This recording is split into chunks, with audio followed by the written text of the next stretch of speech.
Leçon 28. Par-dessus tout, je veux voir les choses différemment. Aujourd'hui, nous donnons réellement une application concrète à l'idée d'hier. Pendant ces périodes d'exercice, tu prendras une série d'engagements définis. Nous ne nous préoccupons pas ici de savoir si tu les tiendras dans le futur. Si tu es au moins désireux de les prendre maintenant, tu es en bonne voie de les tenir. Et nous ne sommes encore qu'au début.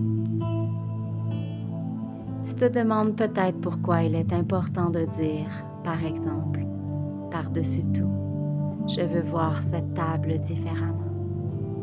En soi, cela n'est pas important du tout. Or, qu'est-ce qui est en soi? Et que signifie en soi?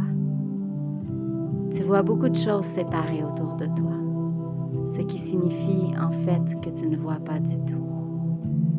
Tu vois ou tu ne vois pas. Quand tu auras vu une seule chose différemment, tu verras toutes choses différemment. La lumière que tu verras en n'importe laquelle est la même lumière que tu verras en elles toutes. Quand tu dis « par-dessus tout, je veux voir cette table différemment », tu prends l'engagement de retirer tes idées préconçues au sujet de la table et d'ouvrir ton esprit à ce qu'elle est et ce à quoi elle sert. Tu ne la définis pas par rapport au passé.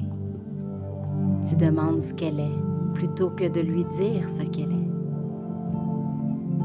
Tu ne lis pas sa signification à ta minuscule expérience des tables, pas plus que tu ne limites son but à tes petites pensées personnelles. Tu ne remettras pas en question ce que tu as déjà défini. Et le but de ces exercices est de poser des questions et de recevoir des réponses. En disant « par-dessus tout, je veux voir cette table différemment », tu t'engages à voir. Ce n'est pas un engagement exclusif. C'est un engagement qui s'applique à la table aussi bien qu'à toute autre chose, ni plus ni moins. De fait, tu pourrais gagner la vision simplement à partir de cette table si tu voulais en retirer toutes tes propres idées et la regarder avec un esprit complètement ouvert. Elle a quelque chose à te montrer, quelque chose de beau, de propre et d'une valeur infinie, plein de bonheur et d'espoir. Caché sous toutes tes idées à son sujet est son but réel, le but qu'elle partage avec tout l'univers. En utilisant la table comme sujet pour appliquer l'idée d'aujourd'hui, tu demandes donc réellement de voir le but de l'univers. Tu demanderas la même chose de chaque sujet que tu utiliseras pendant les périodes d'exercice. Et tu prends envers chacun d'eux l'engagement de laisser son but t'être révélé au lieu de lui imposer ton propre jugement. Aujourd'hui, nous aurons 6 périodes d'exercice de 2 minutes chacune, durant lesquelles l'idée du jour est d'abord énoncée, puis appliquée à ce que tu vois autour de toi. Non seulement les sujets devraient-ils être choisis au hasard, mais une égale sincérité devrait être accordée à chacun d'eux au fur et à mesure que l'idée d'aujourd'hui leur est appliquée.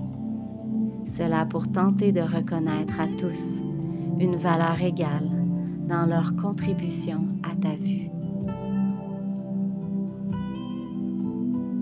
Comme d'habitude, les applications devraient inclure le nom du sujet sur lequel ton regard se trouve à tomber et tu devrais laisser les yeux posés sur lui en disant, par exemple, « Par-dessus tout, je veux voir ce X, Y, Z différemment. »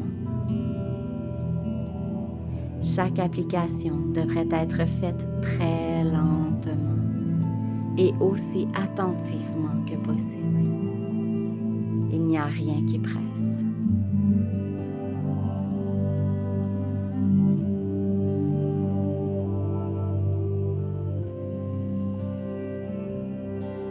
L'idée du jour,